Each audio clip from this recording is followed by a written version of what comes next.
Bismillahirrahmanirrahim.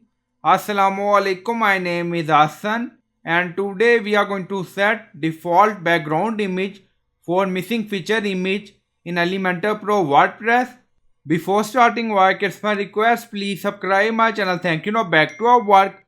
So we are using Elementor Pro plugin and then you see this is our section and we are in style and then you see background type.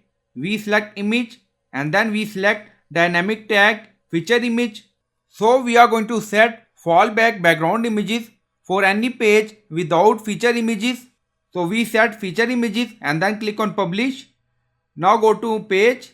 Now you see this is our feature image. Now go to edit. Now you see we set this image and this image display on this section. Now you see. Now go to another page. Here you don't see any feature image because we don't set feature image here. So we are going to set fallback image. If feature image is not present or add, then display default image instead of feature image in Elementor Pro WordPress.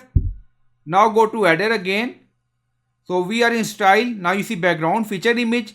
Now go to advanced and we are going to add custom CSS.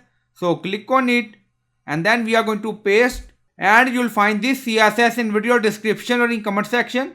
Now you see selector and then you see background image. So you can add your URL here and then you see background size cover, background position center and then you see hide the default background if a feature image is present. If page has feature image, then this not work and then you see in edit use the feature image and you will find this CSS in video description or in comment section and then click on publish.